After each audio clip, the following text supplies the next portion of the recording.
குறைஞ்சா அந்த தேசம் தோல்வியை நோக்கி போறதுன்னு அர்த்தம். அப்படி வருது விராட்ட பருவம். முதல்ல தட்சிண கோகிரகணம்னு என்ன பண்றான்னா துரியோதனாதிகள் இந்த பஞ்சபாண்டவால இந்த அஜ்ஞாதவாசம் பண்ற ஒரு வருஷம் இந்த துரியோதனாதிகளுக்கு தெரியாமல் வாசம் பண்ணணும், ஒரு வருஷம்னு அக்ரிமெண்ட். 13வது வருஷம். அப்படி 13வது வருஷம் பஞ்சபாண்டவர் இந்த விராட ராஜ்யத்துல வாசம் பண்றார். மறைவாக தன் வேஷங்களை மாத்திட்டு அங்க இருந்துட்டு இருக்க.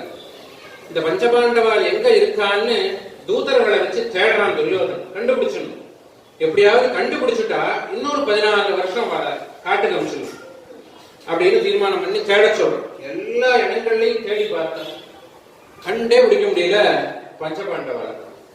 எங்க எல்லா இடங்களையும் பார்த்துட்டோம், கிடைக்கல. அப்போ கர்ணன் சொன்னா, இப்படி தேடப்படாது, பஞ்சபாண்டவால யானை வருதுன்னு எப்படி கண்டுபிடிப்போம்? மணிச்சத்தை வச்சிருந்தா யானை இருக்கிற இடம் தெரியுங்கிற மாதிரி பஞ்சபாண்டவால இருக்கிற இடத்துல எப்படி இருக்கும்னா சுபிக்ஷமா இருக்கும், காலத்துல நன்னா மழை பெய்யும்.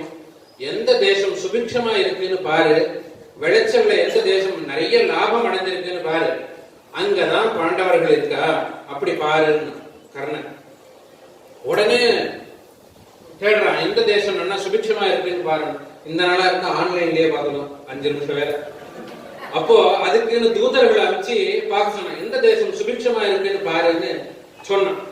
எல்லா இடங்களையும் தேடி பார்க்கணும் சொன்னா, எல்லாத்தையும் சொல்லிட்டு இந்த விராட்ட தேசத்துல மட்டும் ஜனங்கள்லாம் ரொம்ப சந்தோஷமா இருக்கு. அண்ணா இந்த ராஜாவுக்கு அங்க ஒரு யுத்தம் நடந்திருக்கு. இந்த கீச்சகன்னு ஒரு துஷ்டன். மகாபாரதத்துல 3 வீரர்கள், பீமசேனன், ஜராசந்தன், கீச்சகன். இந்த 3 பேரும் சமபலம் உள்ளவர்கள். இந்த 3 பேரையும் வேற யாரும் கொல்ல முடியாது. இந்த 3 பேரும் ஒருத்தருக்கு ஒருத்தர் அடிச்சுட்டாதான் பிராணஹானி வரும். வேற ஒருத்தராலையும் இவ 3 பேருக்கும் மரணம் வராது அப்படின்னு ஒரு ரூல் தெரிஞ்சிருக்கு எல்லாருக்குமே.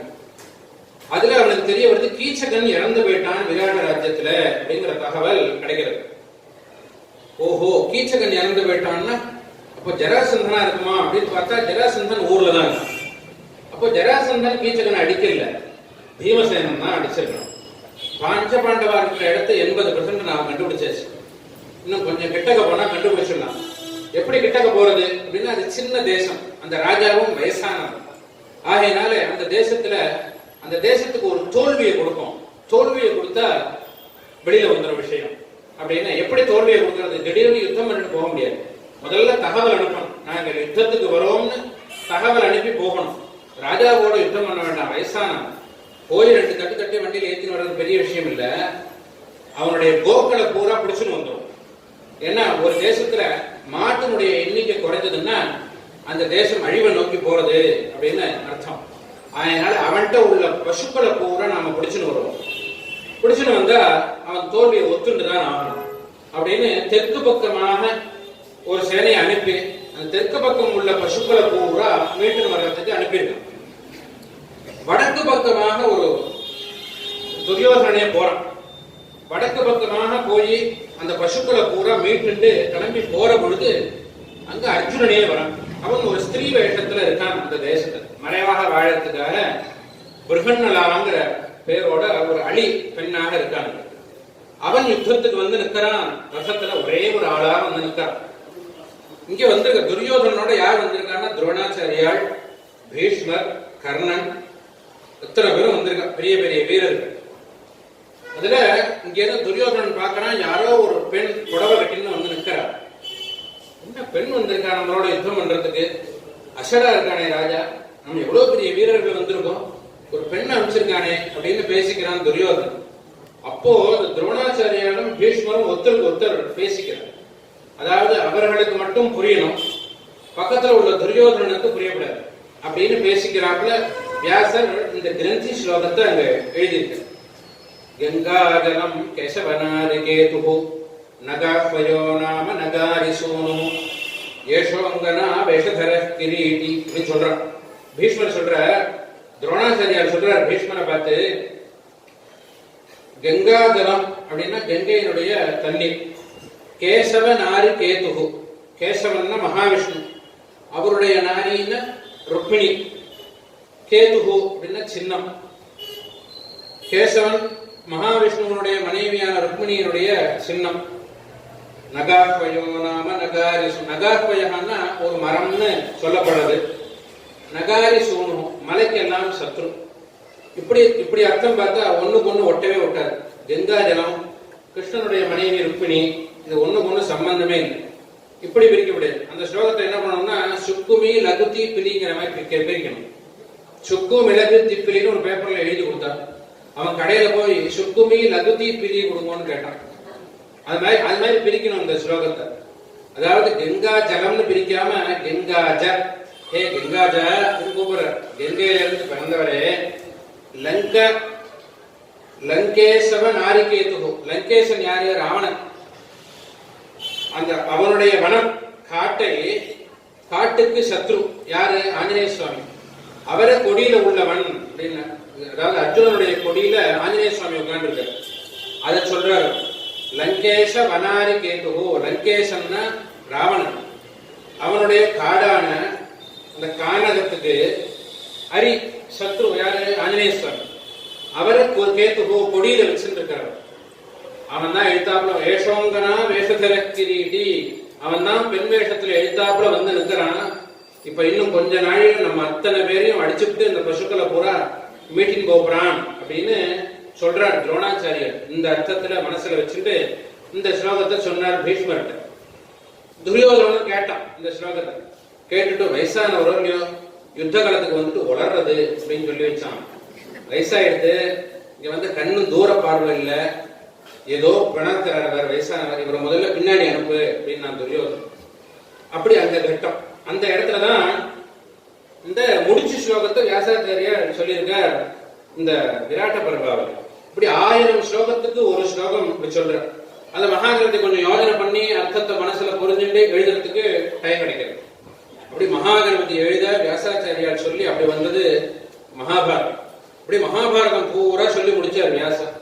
பார்த்தா சொல்ல வேண்டிய தர்மம் நிறைய இருக்கு. அப்போ 18 மகாபுராணங்கள்னு பண்ணார்.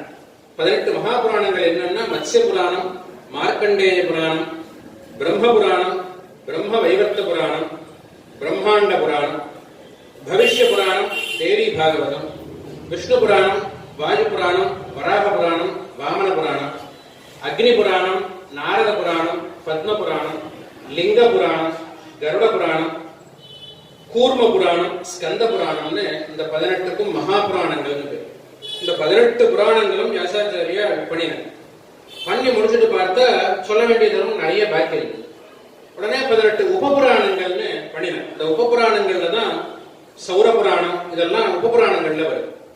18 உபபுராணங்கள் பண்ணினார்.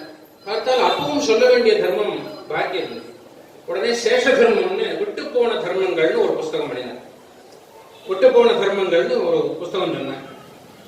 அதையும் சொல்லி முடிச்சுட்டு பார்த்தா தர்மம் பாக்கி இருந்தது. பார்த்தா வியாசர் சரி இது சொல்லி முடியாது, பாக்கிய காலப்போக்கில் ஜனங்கள் தெரிஞ்சுக்கட்டும் அப்படின்னு முடிச்சுட்டார் அப்படின்னு சரித்திரம். அப்படி வியாசோச்சிஷ்டம் ஜெகத் சர்மம்னு உலகத்துல வியாசாச்சாரியார் சொல்லாத விஷயங்களே கிடையாது. அவ்வளவு விஷயங்களும் சொல்லியிருக்கு. வைத்திய முறைகள், அவ்வளவு முறைகளும் நமக்கு வியாசாச்சாரியார் புராணங்கள் மூலமாக சரித்திரம் மூலமாக நமக்கு சொல்லி இதெல்லாம் வித்தியன்னு பேர். இதெல்லாம் கூட ஒரு குரு மூலமாக நாம் படிக்கணும் அப்படிங்கறத வலியுறுத்தி காட்டுறது நம்முடைய தர்மசாஸ்திரம். இந்த புராணங்கள்னா நம்முடைய நாம் செய்ய வேண்டிய கர்மாக்கள் இவைகளெல்லாம் ரொம்ப வலியுறுத்தி காட்டுறது. அப்படி இந்த உபநயனம்ங்கிறத பண்ணிட்டு இந்த வித்தியைகள் அவ்வளவையும் நாம் படிக்கணும். இதை படிச்சு முடிச்ச பிறகு அடுத்தது கல்யாணம்னு பண்ணிக்கிறதுக்கு முயற்சி பண்ணணும் அப்படின்னு நம்முடைய தர்மசாஸ்திரம் காட்டுறது. இந்த உபநயனத்தினுடைய பெருமைகள் ரொம்ப சொல்லப்பட்டிருக்கு. அதுல சில மந்திரங்களுடைய அர்த்தம் மாத்திரம்தான் பார்க்கணும். அத்தனை மந்திரங்களும் பார்க்கணும்னா ரொம்ப கால அவகாசம் ஜாஸ்தியாக ஆகும். ஒவ்வொரு மந்திரங்களும் அற்புதமான மந்திரங்கள். அந்த மந்திரங்கள்லாம் நன்னா சொல்லி அந்த உபநயனத்தை உத்தராயணத்துல பண்ணிக்கணும். கையிலிருந்து ஆணிக்குள்ள பிரம்மோபதேசம் பண்ணிக்கிறது அந்த குழந்தைக்கு ஆயுஷ் கர்மான்னு பேர். நல்ல தீர்காயுஷாக அந்த குழந்தை இருக்கணுங்கிறதுக்காக பண்றதுதான் இந்த உபநயனம். அதை இந்த உத்தராயண காலத்துல பண்ணிட்டா அந்த குழந்தைக்கு அந்தந்த காலத்துல நடக்க வேண்டியது நன்னா நடக்கும் அப்படின்னு நம்முடைய தர்மசாஸ்திரம் வலியுறுத்தி காட்டுறது. அப்படி இந்த உபநயனத்தினுடைய பெருமைகளை இத்தனை நாளி விரிவாக பார்த்தோம். மேற்கொண்டு விவாகம் கல்யாணம் விஷயமான தர்மங்களை அடுத்த உபன்யாசங்களை பார்ப்போம்னு சொல்லிட்டு இதோட போட்டி. स्वस्ति प्रजाभ्यः परिपालयन्तां न्यायेन मार्गेण महीं महीषाः गोब्राह्मणेभ्यः शुभमस्तु नित्यं लोकाः समस्ताः सुखिनो भवन्तु काले वर्षतु पर्जन्यः पृथिवी सस्यचारिणी देशोऽयं शोकरहितः ब्राह्मणाः सन्तु निर्भयाः अपुत्राः पुत्रिणः सन्तु पुत्रिणः सन्तु पौत्रिणः अधनाः सधनाः सन्तु जीवन्तु शरदां शतं लाभस्तेषां देस्तेषां कृतस्तेषां पराभवः तेषामिन्दीवरिष्यामो हृदये सुप्रतिष्ठितः.